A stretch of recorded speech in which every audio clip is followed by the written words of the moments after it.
grateful that Georgina Shaw has again shared time to come to talk to us today, to kind of like talk over what we went on in the United Nationalities of Marbella Now Summit a week ago.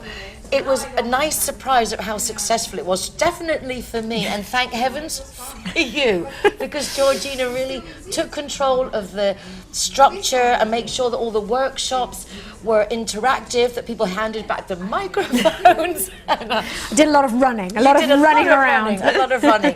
What a great setup, that idea of, with Alejandro, that we started off with the sustainability section, of using those post-its for people to get their ideas and discuss them. Yeah.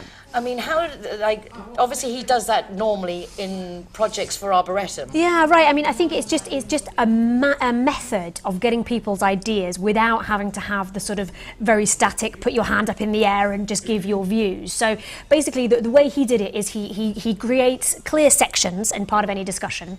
Everybody has then the post-it notes, and they can choose a specific section or they can do a number of them. And then they can put down their own ideas in terms of something that they can do to solve a problem. Because I think what can happen, and where we spoke before the event, is we don't want people just having a forum to moan. We actually want people to say, here's a problem and here's a solution, and here's what we can do as a community to actually put that into action. In each category, the response was amazing and the ideas were wonderful. Going through all the pages and pages of post-it notes to then actually see what people said.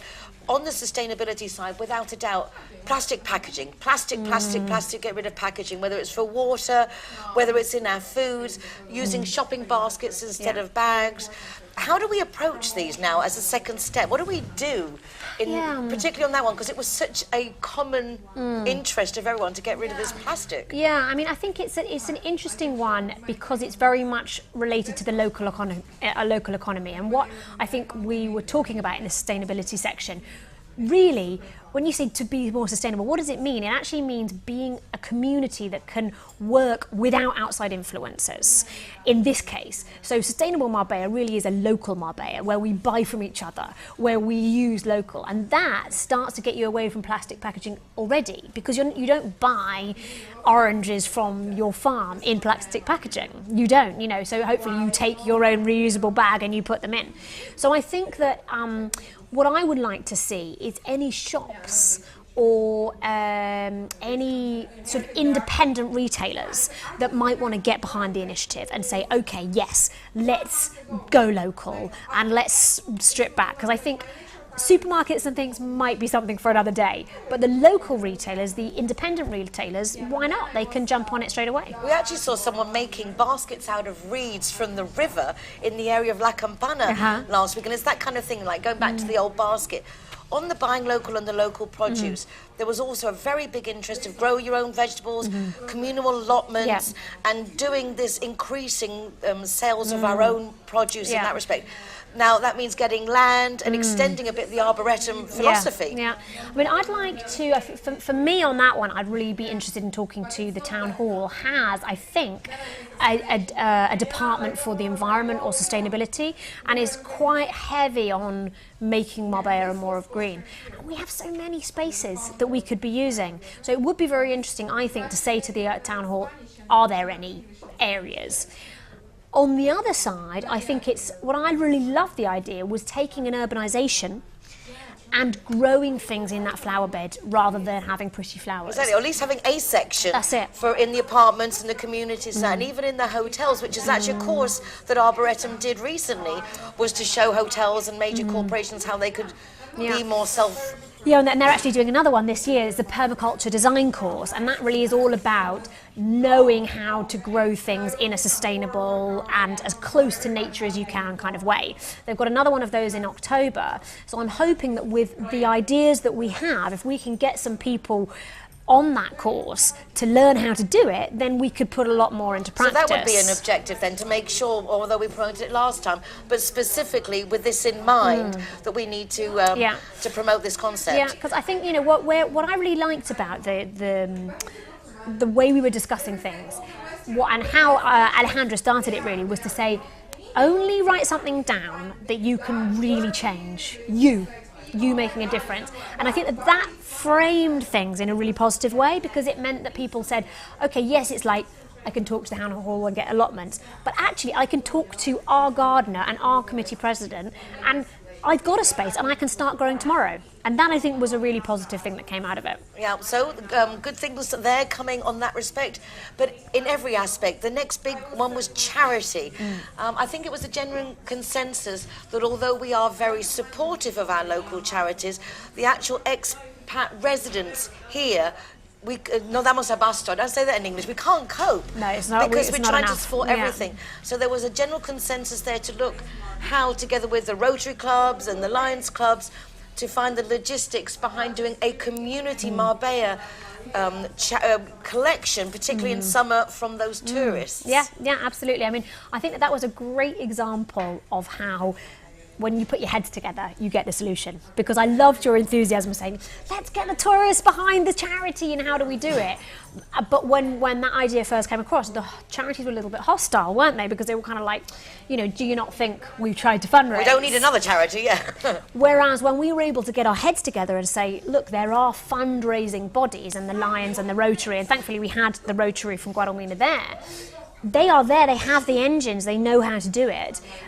So I would like very much to see a meeting between, I think actually between the Lions and the Rotary, locally here, and with you, and say, what can we do with the tourists? You know, is it just a case of getting 100 new little collection tins that we can put in all the tourist outlets? Like Ashley, your daughter said, I know if I had something on the bar where I work, people would just be putting money Yeah, in. they don't want that loose change in their pockets or do something. So, they don't actually have collection cans like we do in England here in Spain. It must be yeah, they some have legal a few, requirements. No, I don't think so, because Kudeka has some around. So I think it's more that it just hasn't been rolled out to as many outlets. And if that's the case, well, that could be an amazing first step, that we could say, Lions and Rotary, could we do a summer Marbella charity campaign, and can we help you to fund 100 new tins just to put in places? Something like that. Cass Stevens was very kindly heading up this section, and she's very into charity, and was also putting a big emphasis on the community care, which is if you have an elderly neighbour, you can make them food, you can visit them, you can drive them to the doctor, take them shopping, being a bit more aware of the people actually around us, and that makes a lot of sense. I think what she was talking about, and was why it fit really well within the event, was we can make a difference. We don't have to wait for a charity to help that person. We're sat next to them, we're down the road from them, we can see the needs, and they're mainly quite simple. It's food, company, and transport. Normally, you know, can you, when you're going to the shops, can you take them with you? Just have a day out, you know, and do something as simple as that. So I like that message, because I think it fitted in well with the sort of little kind of drops of water effect, and what difference that makes in the long term. On the subject of transport, that was also a very big subject, in the sense of, apart from the controls and things like that, I think in general getting around Marbella to be more ecological, to not pollute the town, also to find ways of not having to park. But some great ideas came up of either hop on, hop off tourist type buses, cycle rickshaws, making a central community portal website that when people are coming or going, to let people know so they can share rides and things like that. I like that idea very much, because I think that the car sharing element is a dead easy one. It's such an easy one, and Alejandra from Arboretum mentioned that there had been a site set up. I think we could just use a Facebook page, you know, where literally we just say, every day I go to Gibraltar. So do I. Let's go together, you know, or to say, you know, I'm going out tonight, and I want to have a drink and I don't want to drive home. Can anyone give me a lift? You know, and just do that simply, because there are people, we're driving back and forth with empty cars next to someone doing exactly the same journey. Exactly. In fact, Lawrence and I, we both went from the Olive Press, we both went the other day to an event, we both went from San Pedro, both went to the same place, we could have coordinated. But that again comes to the communication aspect. It's very hard for us all to connect. And the same with the charities. What are the charities? What do they need? If they'd be away, I could say, I'm free Wednesdays and Thursdays from 5 to 7. A charity says, oh, I need you for this. Yeah. Again, it comes to that communication aspect. Yeah, well, I thought Ros from Marbella Azul was great, because she said, I want to make a list of all the charities.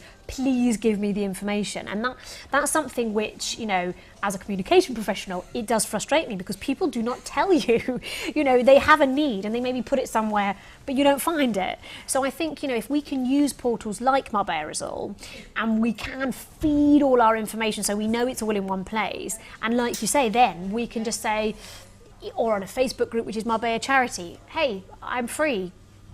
Does anybody need anything? And you can then, you know, do a sharing of ideas and information and time.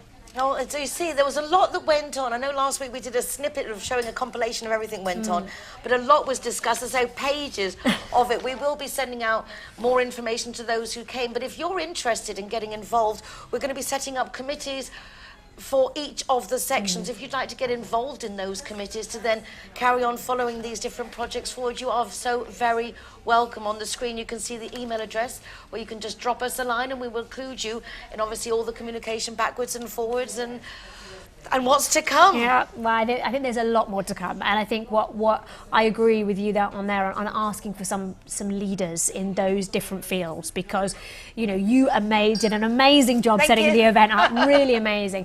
But it's not something for one person. It very much is something that people need to take forward. And there was a lot of passion shown in that event, I think. But now the passion needs to turn into action. The passion when it came to integration with the Spanish, that was the most passionate. Us and them, or wasn't we? it? Wasn't that interesting? I mean, I think that was a very hot topic which people feel, I don't know, very passionate on one side and quite negative on the other, that they feel they shouldn't integrate, like they shouldn't have to integrate and things.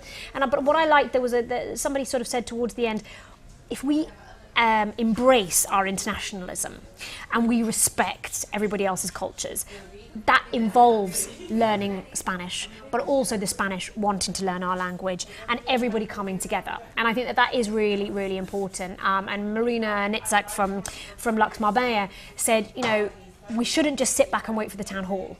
We are change makers, we are leaders. So, you know, why don't we get together a leadership sort of committee which can work alongside the town hall and go, listen, we can help you. We know business, we know the international community, we can actually make things happen. And I think if something like that happened and the local town hall was open to that, I think it could be very positive. Well, it's a first step, a big first step, and we'll keep you informed of all the steps hereafter. Thanks, Georgina. No problem, thank you.